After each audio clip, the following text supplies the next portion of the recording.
Good morning. My name is Richard Panzer, and today we'll be talking about the American story, or rather, American stories, since there are many.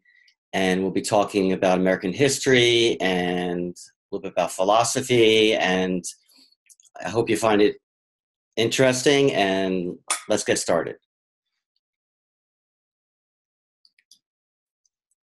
So, first of all, I want to ask, what is the American story?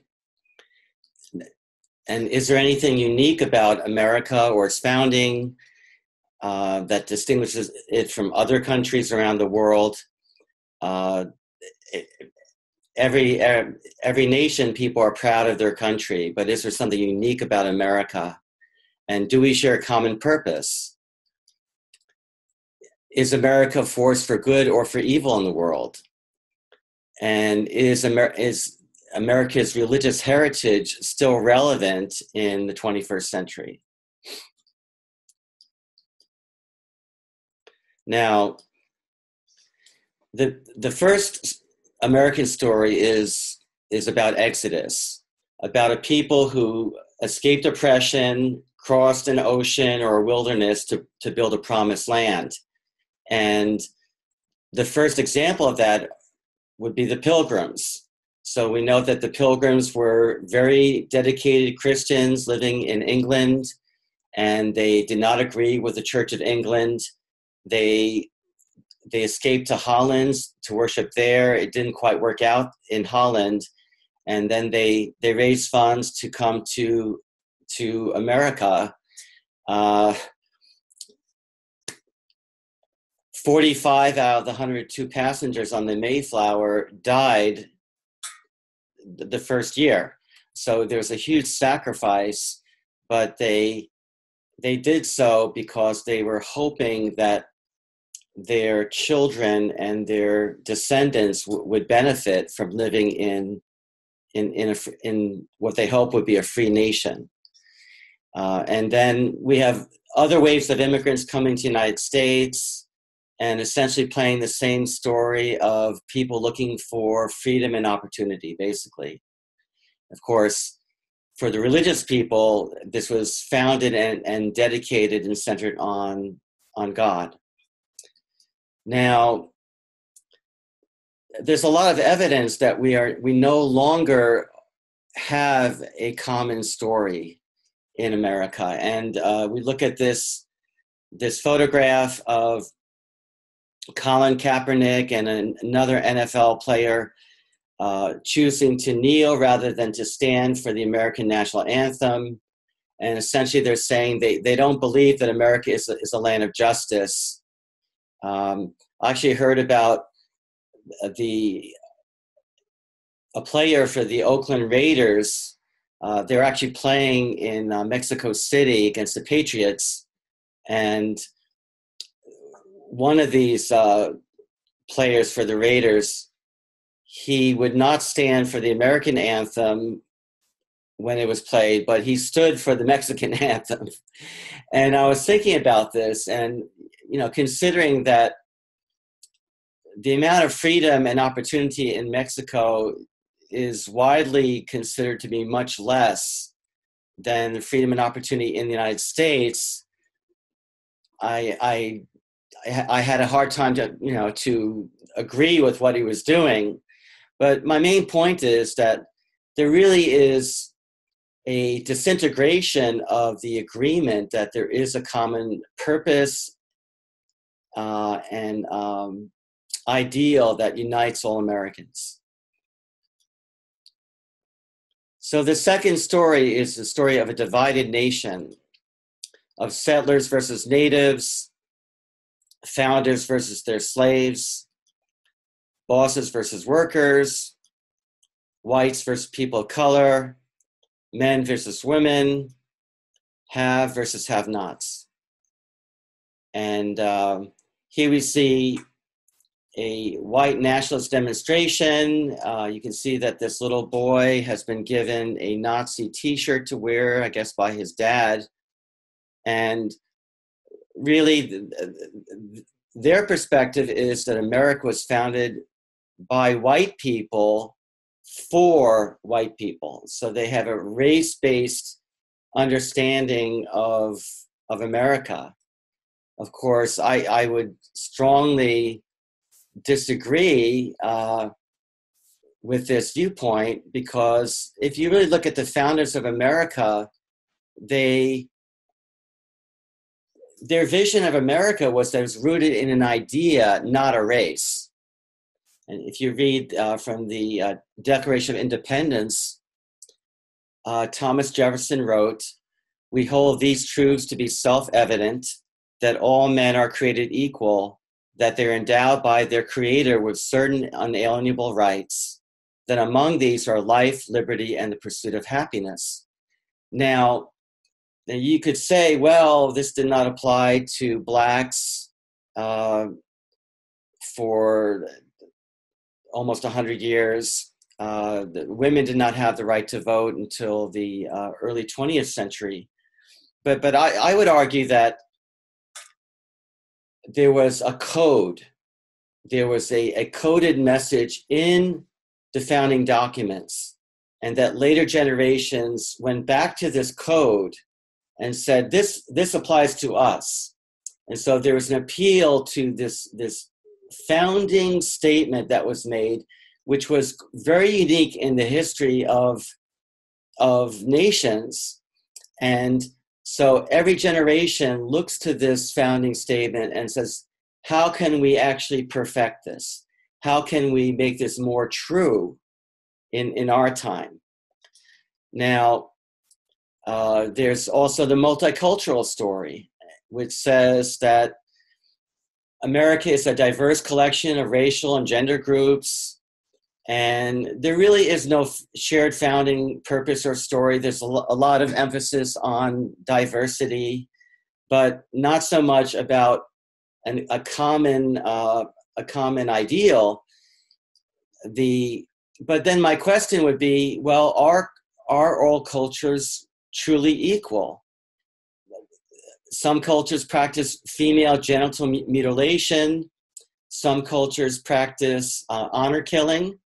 If they feel that a wife or daughter have violated the honor of the family or clan, then the father or brothers have a right to kill their sister or to kill the daughter. Do we accept that in America? I don't think so.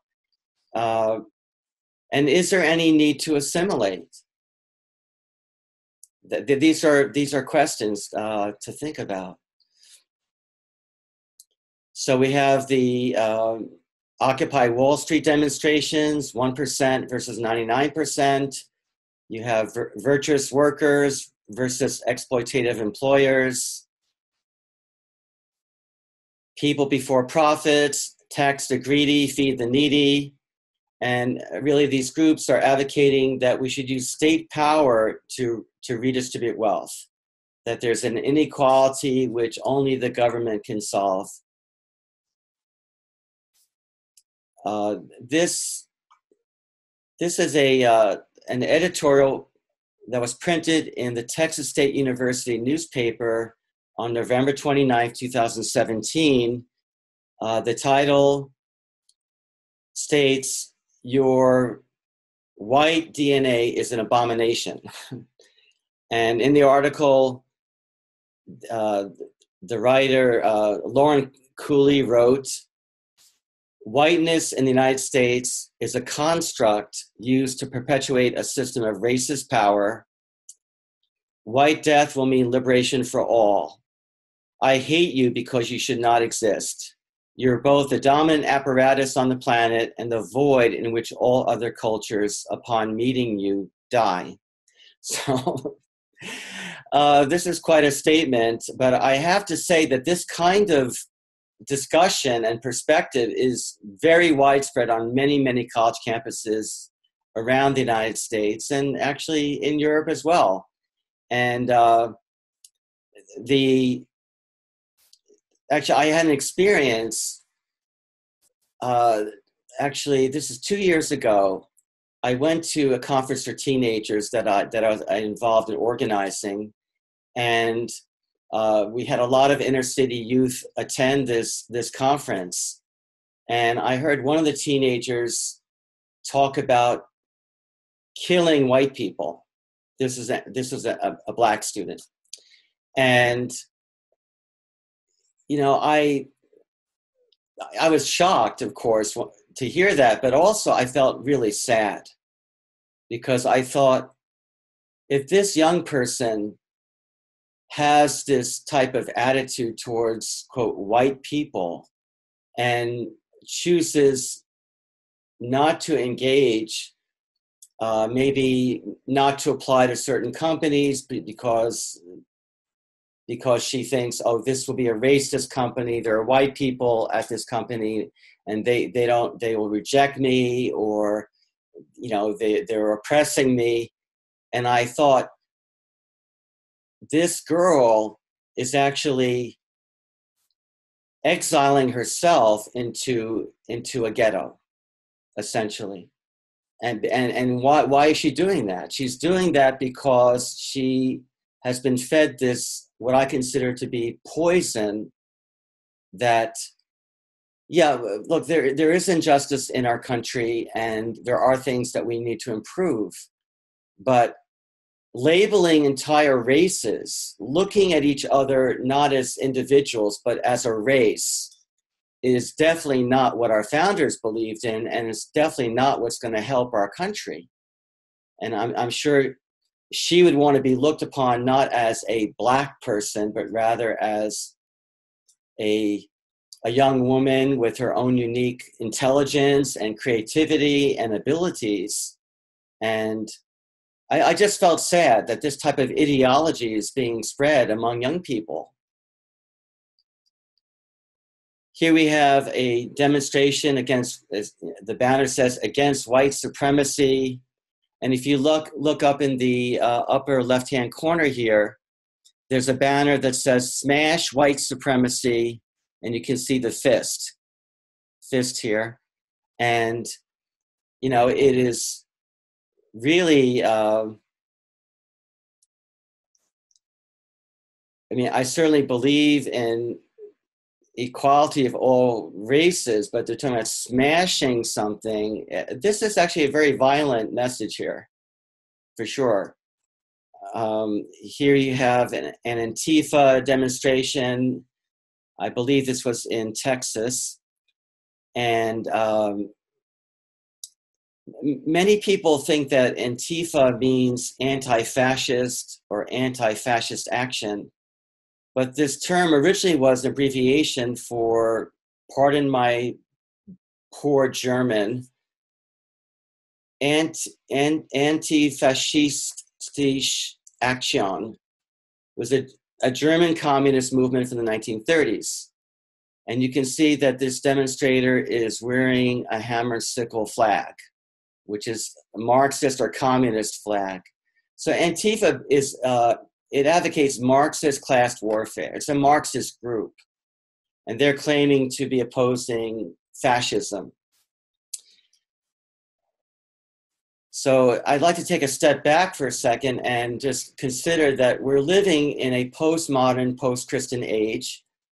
And what does that mean? It means that in this age, many people believe that there are no absolute truths.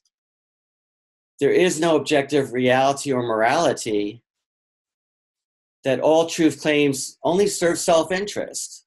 If someone reports something, if it's a white male scientist, then you have to question whether his finding doesn't somehow is beneficial. He's not an objective scientist. We need to look at his race. And essentially, all you really have is a struggle of interest groups asserting their own power and interests. This is the postmodern vision of reality. And taking another step back, we're in the context of the Enlightenment, which happened for perhaps about 5 centuries. And what do we mean by that? We mean well, I'll just read the writing of Immanuel Kant, the German philosopher, in 1784.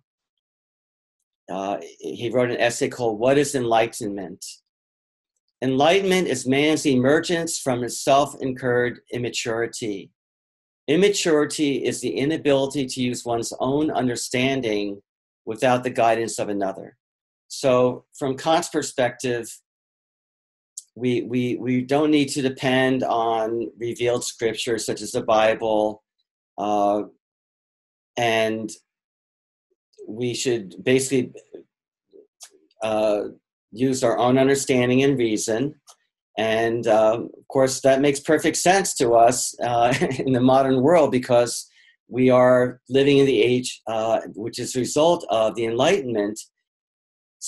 And essentially, the Enlightenment, from one perspective, could be viewed as the West's emancipation from God.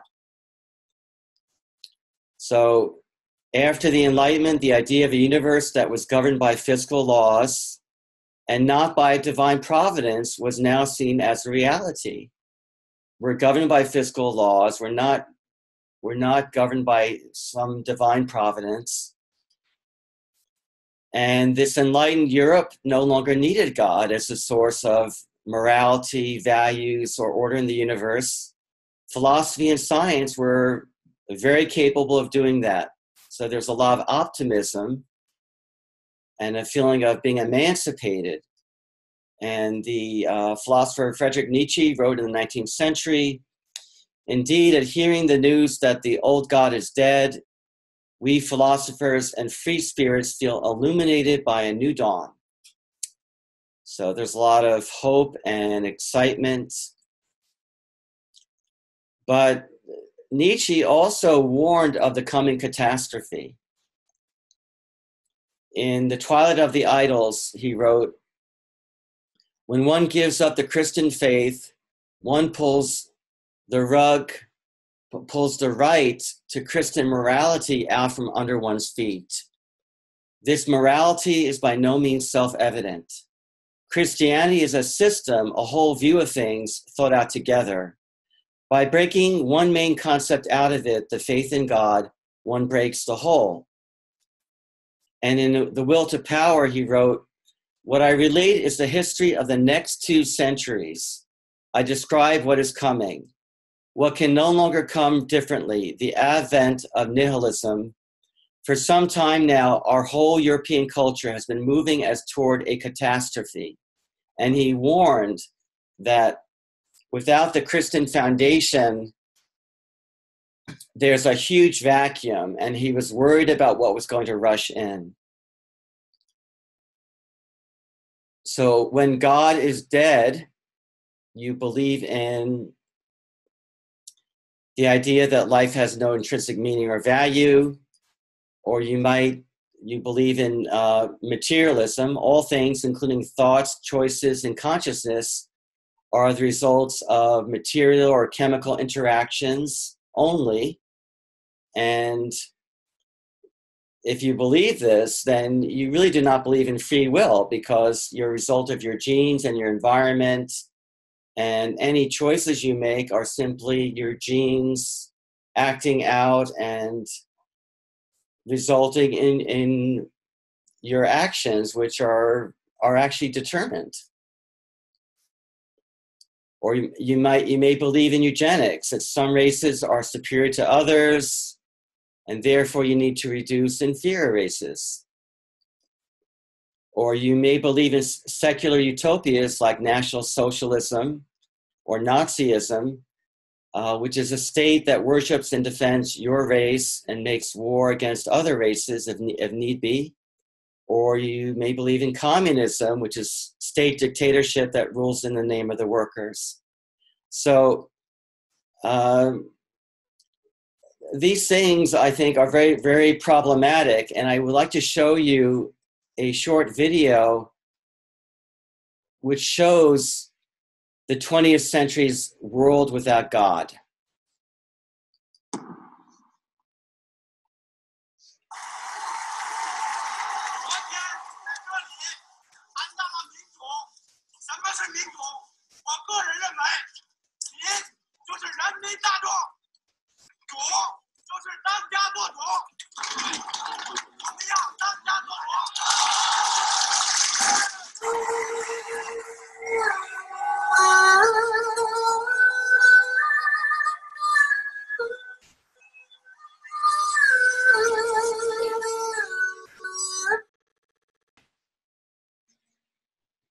of 1989, the Chinese Communist government declared war on its own citizens in what is known as the Tiananmen Square Massacre, which started on the night of June 3rd and carried on to June 4th.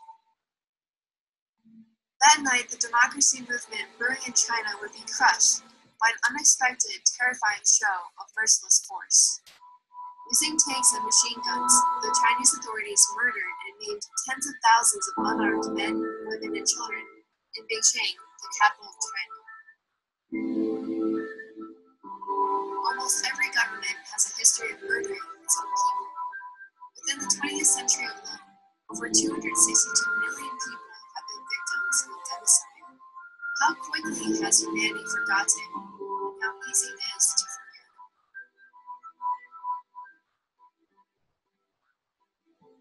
The result of concentrated political power has been the oppression of millions of people, many of whom have become victims of genocide, death by their own government.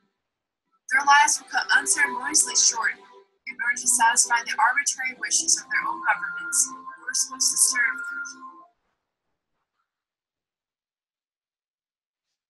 Through these fallen archangelic powers, Satan has used governments and centralized powers to keep humanity from discovering their identity, Christ and God. Humanity has tried to rebel against these forces. They have been brutally punished. The crucible of death, murder, torture, rape, and genocide, the very powers that claim to protect them. In the 20th century alone, over 262 million people have been killed by government. Countless millions have been killed by democide in the span of the history of fallen man. Democide being the killing, genocide of people by government. As a nation's political power becomes more unrestrained and centralized, more it will murder its own citizens. Chinese Communist Party has democided over 77 million people in the 20th century. Soviet Union murdered over 62 million people in the South. Nazi Germany killed over 12 million people under Hitler. Pol Pot mass murdered over 3 million in Cambodia. In the 20th century, over 6 times the killings of other human beings have come by the hands of government workers and by actual wars and on the battlefield. These innocent victims of archangelic power and genocidal, centralized government are forgotten and ignored by history, are grieving in the spirit world.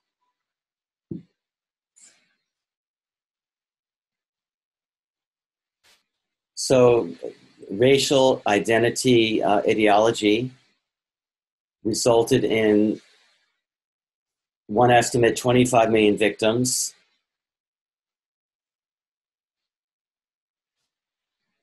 One estimate, the Black Book of Communism, said there were 94 million victims of communism. You can see the estimates of tens of millions killed in Asia, well, 65 million in communist China, 20 million in Soviet Union, 2 million in Cambodia, 2 million in North Korea, 1.7 million in Ethiopia, 1.5 million in Afghanistan, 1 million in the Eastern Bloc, 1 million in Vietnam, and 150,000 in Latin America. So Asia, Europe, Africa, Latin America, they've all had victims.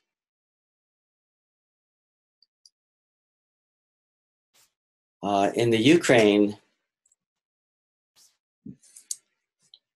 in 1932 and 1933, millions died across the Soviet Union after the government confiscated food and guns. In the Ukraine, they took all the grain from the greedy farmers. There was a decade of propaganda about the evil, greedy farmers, and there's collectivization. And for the people who are still remaining, they confiscated everything, every piece of food. They went into houses and they took every shred of food from those homes, and they sealed the border, and 4 million Ukrainians died. And unfortunately, the Western press helped to cover this up. There's a New York Times reporter, William Durante, I believe his name, who received the Pulitzer Prize in 1932, and he covered this up. He covered up what's actually going on in the Ukraine. In case you think this is something that only happened in the last century, right now in Venezuela, there's forced starvation. In the picture here, you can see the communist dictator Maduro. He's holding up an ID card. And those people who belong to his political party and support it, they get the government food that's being, he nationalized most of the food companies in the country. And so the government controls and is distributing food, but only to people who support his left-wing party.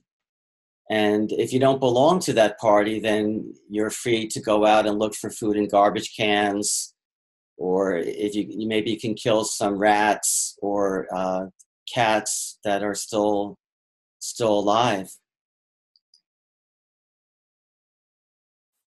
So the point that I'm trying to make here is that the right-wing fascists and left-wing anti-fascists, they're essentially violent twins of each other.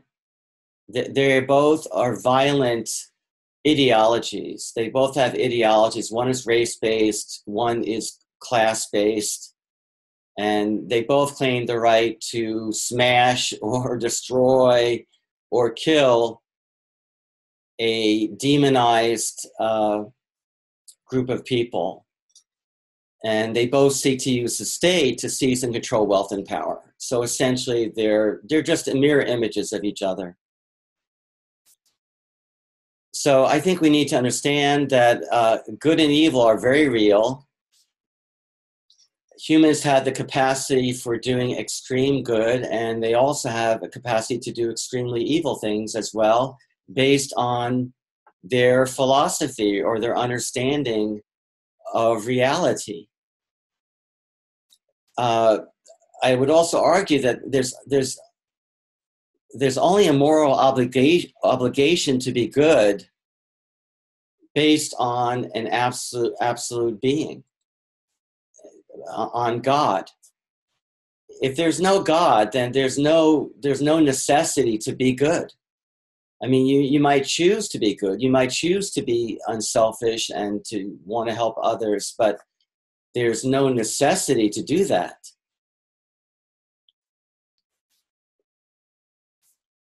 So I guess I want to be an advocate for what some people call headwing thought. And I'd like to go back to Martin Luther King. In 1963, he gave a famous speech at the Washington Monument where he spoke about being judged by the content of our character, not by the color of our skin. He said, "I have a dream that one day this nation will rise up, live out the true meaning of its creed. We hold these truths to be self-evident, that all men are created equal." He went back to the Declaration of Independence. He wasn't advocating Marxism. He wasn't advocating a race-based ideology. He was going back to the founding vision of our country. And this is what I believe that our country is really about. And if we lose this, our country is not going to do very well. Also, I'd like to talk about Lincoln's second inaugural address. This is when the North was starting to win. And in his speech, he wasn't gloating that the North was starting to win battles and was looking forward to winning the war.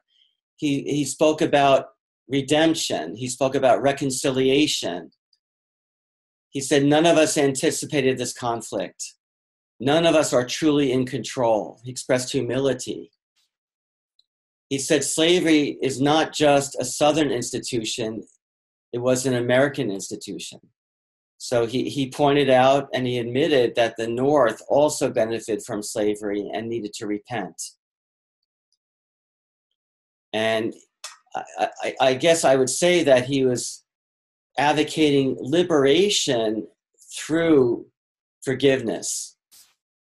So if you understand that having resentment actually puts you in a prison. Resentment, we have resentment towards someone, we hate somebody, we're actually in a prison. We're actually bound by our hatred to that other person. We're not free. But when we're able to forgive, which is not easy to do, or at least release our right to get revenge and trust that God will judge this person or events will judge this person, then we become free, actually. And that's what he wanted America to do.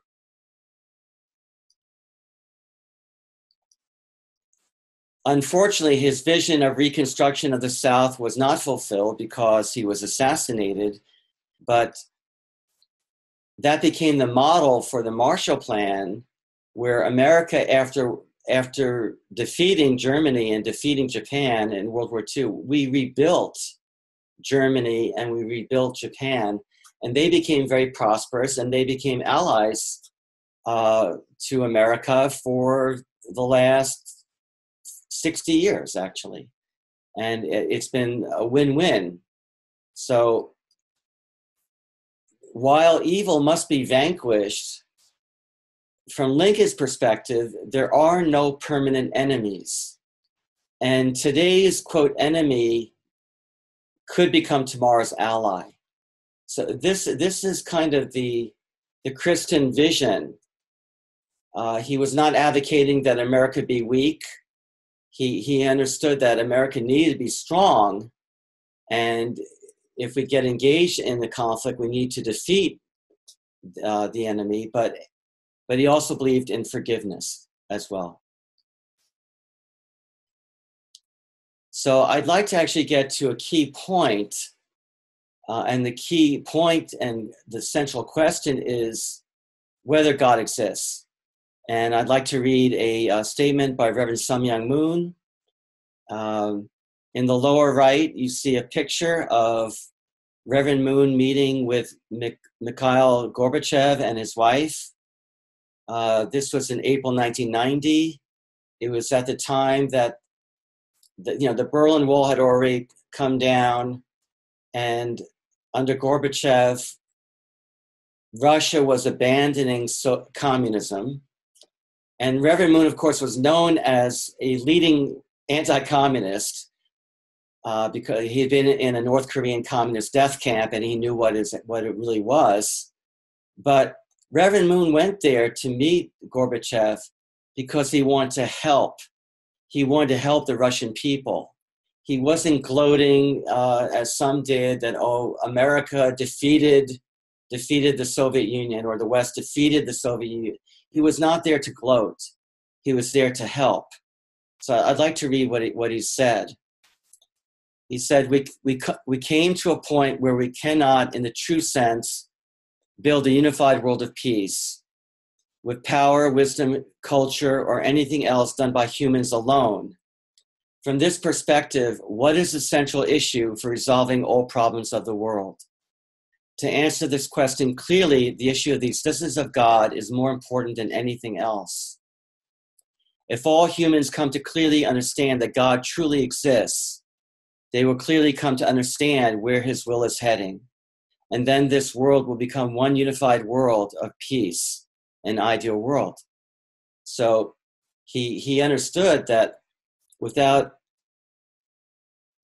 basing our actions on the reality of God's existence, we're not likely to establish a world of peace, because without God, there is no right or wrong. You know, you might think that killing people of a different race than yourself is a good thing. You know, I might think that killing certain, I mean, humans can justify almost anything. So he was saying this issue of the existence of God was a key issue if we really want to, you know, have a good world. And I'd like to read one more statement from his son, Reverend Hyunjin Moon. The Constitution of the United States of America was founded on Christian principles. One of our founding fathers, Patrick Henry, clearly made this point when he said, "It cannot be emphasized too strongly that this great nation was founded not by religionists, but by Christians, not on religions, but on the gospel of Jesus Christ. For this very reason, people of other faiths have been afforded asylum, prosperity, and freedom of worship here." So saying the reason that people of other faiths or even no faith are welcome to America is because of Christianity, which views every human being as a child of God. And then he continues, however, in recent decades, our government and the resulting culture have rejected God and Christ in almost all areas of public life. And this is a crisis for this country. You know, as we've been pointing out. Now, there is some good news. Science, which was seen as the enemy of Christianity, the enemy of faith in God, science, which was seen as proving that materialism was true. There is no intelligent creator of the universe. There's been a shift. And even one of the leading atheists of the 20th century, Antony Flew, finally recognized that. Actually, he spent most of his life debating Christians and theists and proving to them that God could not possibly exist, that the evidence did not support the existence of God. But then as he did more study himself, particularly in the area of findings of physics and biology, he began to realize that, well, let me just read to you what he wrote. The case for an Aristotelian God who has the characteristics of power and also intelligence is now much stronger than it ever was before. The evidential situation of natural, as opposed to revealed theology, has been transformed in the more than 50 years since Watson and Crick won the Nobel Prize for their discovery of the double helix structure of DNA. It has become inordinately difficult even to begin to think about constructing a naturalistic theory of the evolution of that first reproducing organism. So saying the start of life, based on the research and what biologists have found, in Antony Flew's opinion, you cannot get there by materialism. That's what he means by naturalistic theory. You cannot come with the creation or the initiation of life through a materialistic theory or understanding. And you can see, if you're interested in this, in what he had to say, he wrote a book, said there is, and you see the word no crossed out, and then the word a God. There is a God. And this was one of the leading atheists of the 20th century. So take a look at what he wrote. Now, because the issue of poverty is really a very big issue in the world today, and in America today, I'd like to share a short video by Prager University. They make excellent videos, and I'd like to share this video on how to end poverty. The next time you hear someone complain about capitalism, consider this. The percentage of people living at starvation level poverty has fallen 80% since 1970. Before then, more than 1 in 4 people around the world were living on $1 a day or less. Today, it's about 1 in 20. This is the greatest anti-poverty achievement in world history. So, how did this remarkable transformation come to pass? Was it the fabulous success of the United Nations? The generosity of US foreign aid? The brilliant policies of the International Monetary Fund and World Bank? Stimulus spending? Government redistribution? No, it was none of those things. It was capitalism. Billions of souls around the world have been able to pull themselves out of poverty thanks to 5 incredible innovations: globalization, free trade, property rights, the rule of law, and entrepreneurship. Globalization means the ever-increasing ability to move goods, people, and ideas from one distant location to another. Free trade is open access to markets and people from all over the world with few, if any, barriers. Property rights is ensuring that what belongs to you can't be taken away on a whim by the state. The rule of law safeguards contracts, assuring that they will be respected and lived up to whether the deal is made in Peru or Poland. And entrepreneurship is the creativity of free people to dream up new products that we never knew we wanted or needed. It's worth noting that in places like East Asia, these 5 things were all made possible by the historic peace after World War II that resulted from America's global diplomatic and military presence. Let me put this in a slightly different way. The ideals of free enterprise and global leadership, central to capitalism and American conservatism, are responsible for the greatest reduction in human misery since mankind began its long climb from the swamp to the stars. This remarkable progress has been America's gift to the world. So, if these American conservative ideals have done so much to lift up the world's poor, you'd think conservative ideas would be gaining strength every single day, everywhere. And not just gaining strength among conservatives, but also among young idealists, immigrants, minorities, and advocates for the poor, all embracing the principles of free enterprise and unleashing its power on behalf of the vulnerable. But this hasn't happened. To the contrary, capitalism is struggling to attract new followers. Indeed, some believe it's destined to fade away, just as it has in much of Europe. According to a Harvard study, only 42% of young Americans 18 to 29 have a favorable view of capitalism.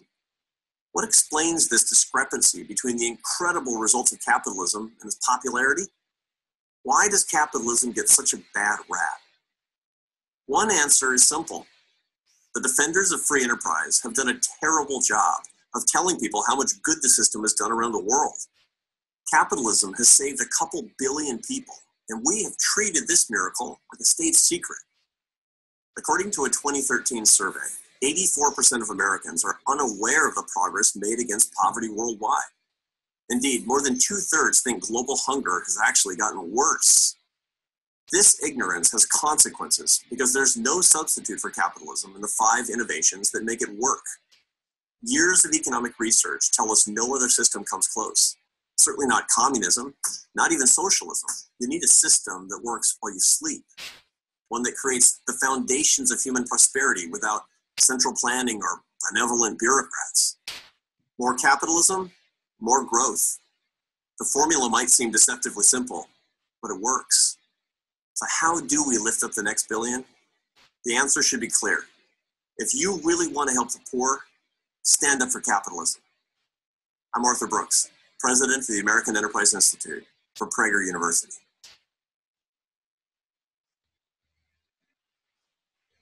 So we'll be talking more about this issue of free enterprise and why it's important to the rule of law and all these issues. We'll be talking more about it. So I'd like to end our presentation with a discussion about what is unique about America. So number one, we are ruled by a constitution, not by men alone. And of course, many other countries are following America's example, but the commitment, every law, every action of leaders in the United States, if necessary, if there's a debate about it, what do? They go to the Supreme Court and they ask the Supreme Court to decide, is this law constitutional or not? We put a lot of value in the words of the Constitution, but some people are concerned about the Constitution being reinterpreted, but nevertheless, there's a lot of importance put on the words of the Constitution. It's not just a government of the whims of men, or it shouldn't be.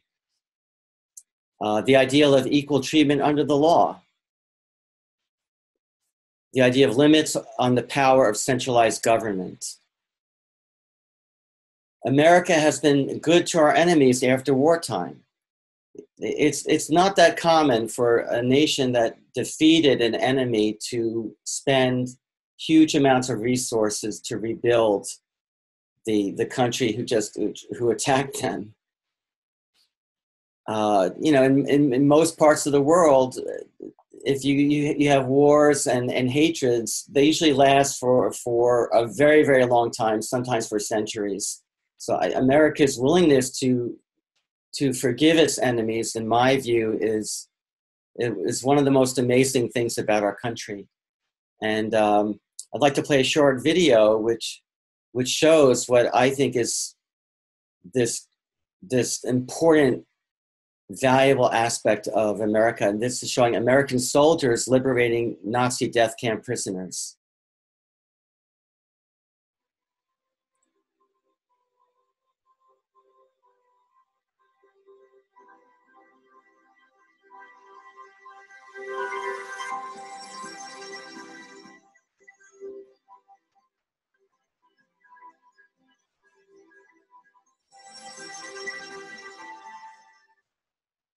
To conclude,